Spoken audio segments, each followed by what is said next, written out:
SC ST से अगर जमीन खरीदी है तो आपकी रजिस्ट्री कैंसिल होगी, चाहे वो 50 साल पुरानी हो, चाहे 20 साल या 10 साल पुरानी हो। ठीक है, क्या नियम है, कोर्ट ने क्या ऑर्डर दिया है, चलिए मैं आपको बताता हूं साथियों। और देखिए, एक व्यक्ति ने जमीन खरीदी थी, ठीक है ना, उनका भी जमीन जो है नामांतरण आदेश यानी कि दाखिल खारिज आदेश दिनांक 2020 का निरस्त करते हुए जमीन कहाँ चली गई, राज्य सरकार में निहित कर ली गई। तो चलिए मैं आपको बता रहा हूँ, और अगर आप मान लीजिए कोई भी प्रॉपर्टी खरीद रहे हैं तो इस चीज़ का विशेष ध्यान रखें। और अगर आप कोई भी विशेषज्ञ द्वारा कंसल्टेशन करना चाह रहे हैं या कोई भी अपना डॉक्यूमेंट चेक करवाना चाह रहे हैं, जमीन सही है कि नहीं, 143, 98, 80, ठीक है, कोई भी केसेस पेंडिंग तो नहीं, तो आप चेक करा सकते हैं। कॉन्टैक्ट नंबर वीडियो के डिस्क्रिप्शन में मिल जाएगा। ठीक है, और जो लोग जूनियर एडवोकेट हैं वो ये कोर्ट ड्राफ्टिंग नियम ई बुक देख सकते हैं। इसमें आपको काफ़ी चीज़ें मिल जाती है, जैसे मकान का बंटवारा है, जमीन विवाद, ठीक है, मान लीजिए धारा 145 का कैसे नोटिस दे, कौन सा केस किस न्यायालय में चलेगा, वाद पत्र के नियम, न्यायालय का चयन, मूल्यांकन, अनुतोष अदालतें, ठीक है ना। यहाँ पे आप देख सकते हैं सेल एग्रीमेंट, यहाँ पे आप देख सकते हैं रजिस्ट्री कैंसिलेशन स्टे, ठीक है, जमीन बंटवारा, कब्जा हटवाने के लिए, ठीक है, और यहाँ पे संशोधन के लिए, सूट फॉर डिक्लेरेशन, कैविएट, यहाँ पे ये सारी चीज़ें मिलेंगी। यहाँ पे आपको फॉर्मेट भी मिलेंगे और आपको नियम भी मिलेंगे कि आपको कैसे परमिशन लेना है, ठीक है, कैसे धारा 80 के लिए आवेदन करना है, या कैसे आपको रजिस्ट्री कैंसिल करवाना है, या बंटवारा किस सेक्शन में जाएगा, सब कुछ आपको मिलता है। ठीक है, अगर आपको लेनी है तो स्क्रीनशॉट ले सकते हैं, देख लेना कौन कौन से टॉपिक मिलेंगे। अगर लेना है तो व्हाट्सअप कर सकते हैं। आते सीधा अपने टॉपिक पर। देखिए साथियों, नियम ये है, ठीक है, धारा 98 जो है यूपीआरसी की, वो रिस्ट्रिक्शन लगाती है कि आप जमीन नहीं खरीद सकते। ठीक है, कुछ कंडीशन में खरीद सकते हैं, अपवादित दशाओं को छोड़कर। ठीक है, अब क्या होता है साथियों, एक कोई व्यक्ति एक्स प्रॉपर्टी जो है, ठीक है, वो बिना किसी परमिशन के खरीद लेता है। उसके बाद क्या होता है वो आप देखें। ठीक है, सक्षम अधिकारी की अनुज्ञा के बिना अंतरण का प्रभाव। प्रश्न ये है, देखिए ये है हाई कोर्ट का ऑर्डर, ठीक है, और ये है अपने तहसील का ऑर्डर, ठीक है ना, तो दोनों आप देख लीजिए।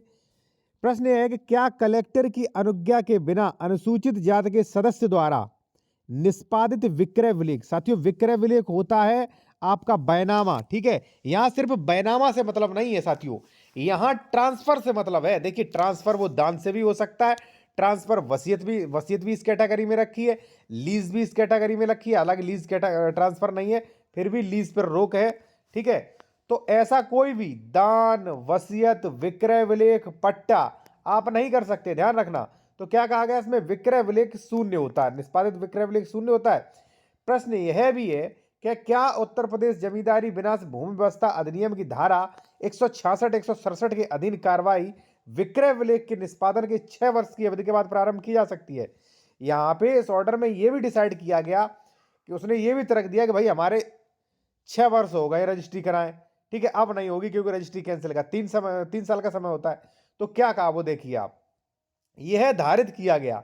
ये बहुत शॉर्ट है, कमेंट्री है, आदेश तो काफी बड़ा पेज का है। ठीक है, और ये यहाँ पे छोटे लाल बनाम यहाँ पे दिया गया है, ठीक है ना, यहाँ पे क्या गया, 6 वर्ष बाद प्रारंभ की जा सकती है।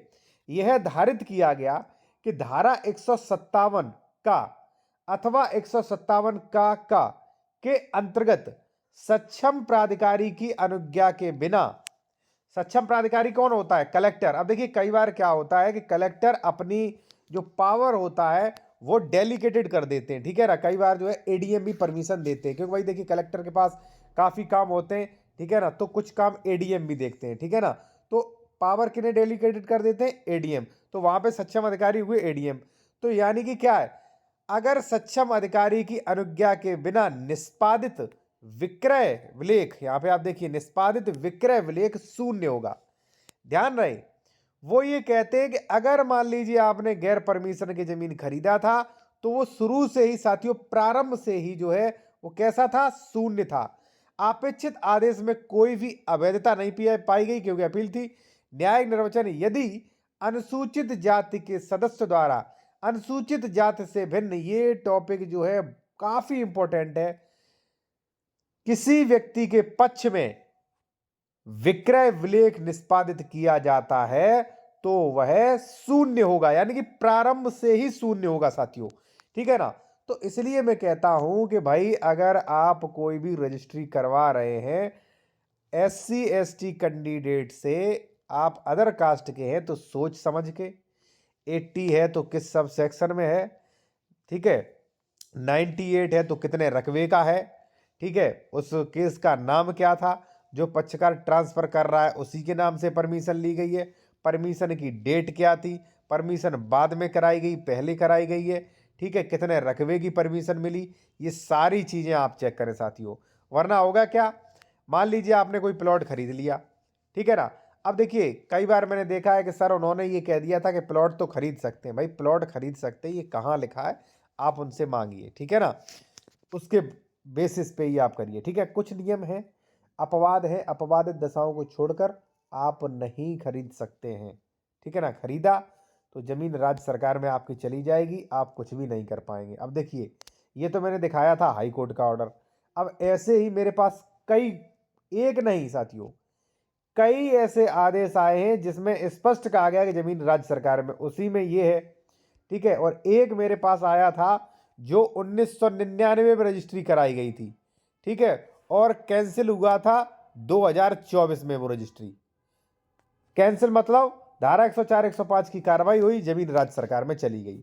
तो ये सारी चीजें साथियों आप लोग ध्यान में रखें, ठीक है ना।